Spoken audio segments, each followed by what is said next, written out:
A Europa, em 1807, era um caldeirão fervente, um palco onde a ambição desmedida de Napoleão Bonaparte redesenhava fronteiras e esmagava impérios.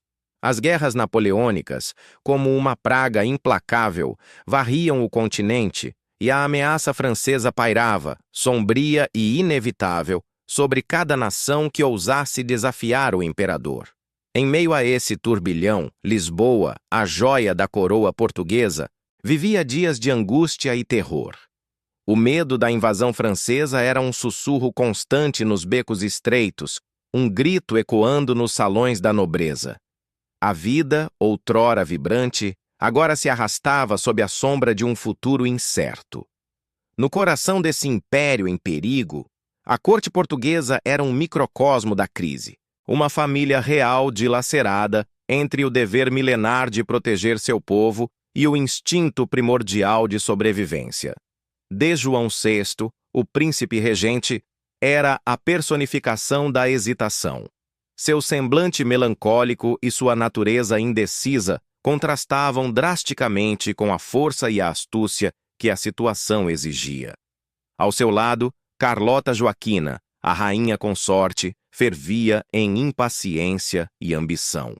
Seus olhos, sempre vigilantes, buscavam uma solução qualquer que fosse para preservar o poder e a glória da dinastia, mesmo que isso significasse abandonar o lar. O dilema real era excruciante. De um lado, a pressão britânica, personificada por Lord Strangford, era incessante. O diplomata inglês, com promessas de proteção e apoio, urgia a partida da família real para o Brasil, a vasta colônia americana. Do outro, o ultimato de Napoleão: aderir ao bloqueio continental contra a Inglaterra ou enfrentar a invasão inevitável. Portugal, um reino pequeno, mas estratégico, estava preso entre duas potências gigantes, forçado a escolher entre a lealdade a um aliado histórico e a própria existência. A angústia de D. João VI era palpável. Trair a pátria, abandonando-a à mercê do invasor, ou arriscar a dinastia, vendo-a aniquilada pelas forças napoleônicas? A cada dia que passava, a decisão se tornava mais urgente, mais dolorosa. O Conselho de Estado, convocado às pressas, tornou-se palco de discussões acaloradas. Lealdades foram testadas. Vozes se ergueram em defesa de diferentes caminhos, mas a sombra de Napoleão pairava sobre todos. A presença silenciosa de D. Maria I, a rainha louca, embora ausente fisicamente, era um lembrete constante do fardo real, do peso da história e da fragilidade da coroa. Sua demência, um símbolo do passado, parecia ecoar a loucura dos tempos. Finalmente, sob tamanha pressão e desespero, a ordem de partida foi dada. O êxodo era a única saída para a continuidade da dinastia. Lisboa mergulhou no pânico. Boatos se espalhavam como fogo, alimentando a fuga desordenada da nobreza, que buscava qualquer meio para escapar do cerco iminente. O embarque da família real foi um espetáculo caótico e desolador. Navios superlotados, doenças se alastrando e a separação de entes queridos, muitos dos quais jamais voltariam a se ver. D. João VI, com o coração pesado, observou a última visão de Portugal se desvanecer no horizonte. Lágrimas escorriam, promessas foram sussurradas ao vento e a incerteza do futuro era o único horizonte. Antes de continuarmos, inscreva-se no canal e diga-nos nos comentários de onde você está assistindo. A frota partiu sob a escuridão da noite, deixando para trás um reino em ruínas e levando consigo a esperança de um novo mundo. Mas o que os esperava no vasto oceano e nas terras desconhecidas? A frota singrava as águas turbulentas do Atlântico e a travessia se revelava uma agonia lenta e implacável para a família real e sua corte. As condições a bordo dos navios eram desoladoras, um contraste brutal com o luxo a que estavam acostumados em Lisboa. A superlotação era um problema crônico, com centenas de pessoas espremidas em espaços exíguos, muitos deles sem ventilação adequada. A higiene, já precária, deteriorava-se a cada dia, transformando o ambiente em um foco de doenças. Febres, disenterias e sarna se espalhavam rapidamente, ceifando vidas e minando a moral dos viajantes. A escassez de alimentos frescos e água potável completava o cenário de privação, transformando a jornada em um teste de resistência física e mental. Os conflitos internos floresciam na atmosfera de claustrofobia e desespero. A tensão entre a nobreza, que tentava manter um pálido simulacro de sua dignidade, e os serviçais, exaustos e doentes, era palpável. As intrigas de Carlota Joaquina, sempre ávida por poder e influência, tornavam o ambiente ainda mais carregado. Longe de se intimidar com as adversidades, ela via na desordem uma oportunidade de manipular e tecer suas teias políticas, alimentando desafetos e buscando aliados para seus próprios desígnios. D. João VI, por sua vez, parecia um espectador passivo de sua própria desgraça. Sua saúde, já frágil, deteriorava-se sob o peso da responsabilidade.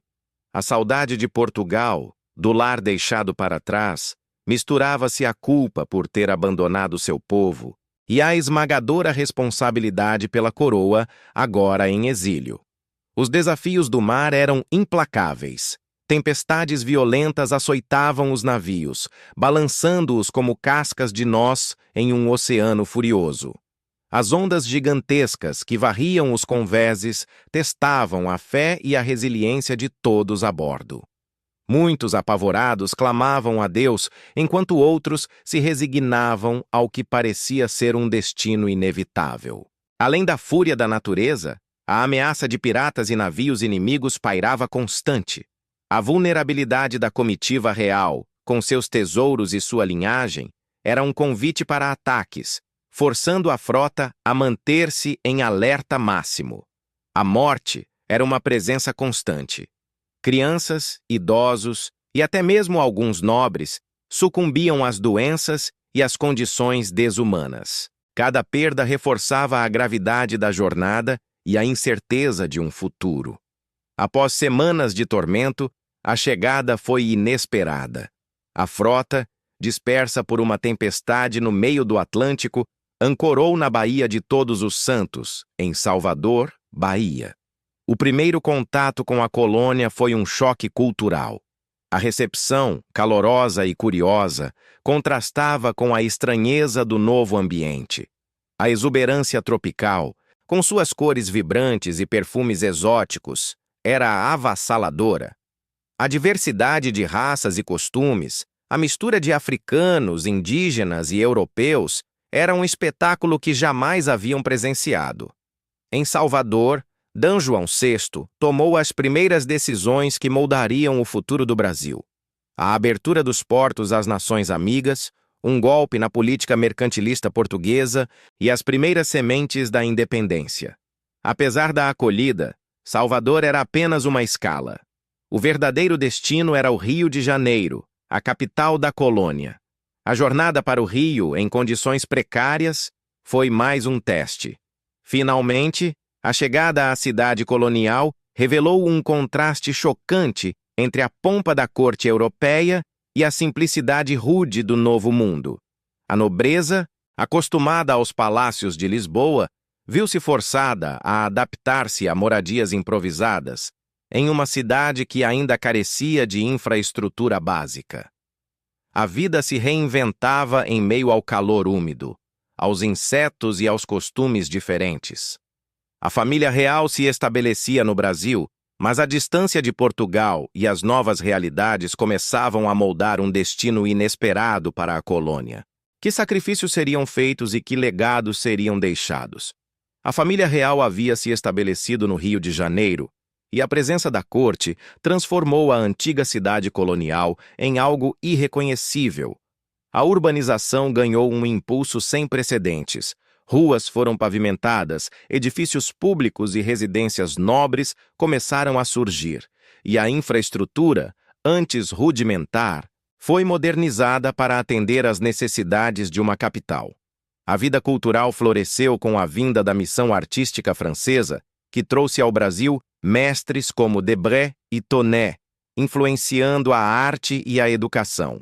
Instituições como a Biblioteca Nacional, o Jardim Botânico e a Academia de Belas Artes foram criadas, lançando as bases para o desenvolvimento intelectual do país. Inovações como a imprensa régia e o Banco do Brasil impulsionaram a economia e a comunicação, sinalizando um novo tempo para a colônia. O Rio de Janeiro, antes um porto secundário, emergia como o coração de um império transatlântico. Contudo, essa transformação não veio sem seu preço. Conflitos e tensões cresciam por toda a parte. A insatisfação dos colonos era palpável, alimentada pelos pesados impostos que sustentavam a corte e pelos privilégios concedidos aos recém-chegados. A demanda por autonomia, antes um sussurro, tornava-se um clamor mais alto. Por todo o território, as sementes da independência germinavam em diversas províncias, manifestando-se em conspirações e revoltas que D. João VI, com sua natureza hesitante, tentava reprimir ou apaziguar.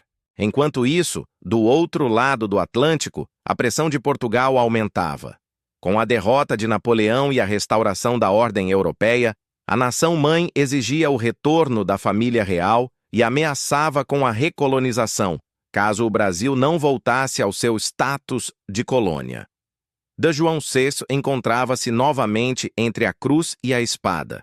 A Revolução Liberal do Porto, em 1820, exigia uma constituição e o fim do absolutismo, forçando o rei a tomar uma decisão. Com o coração pesado, ele se preparava para a despedida do Brasil. Era um momento de grande angústia, pois sabia que deixava para trás seu filho, D. Pedro, como regente, com a responsabilidade de gerir um reino em ebulição.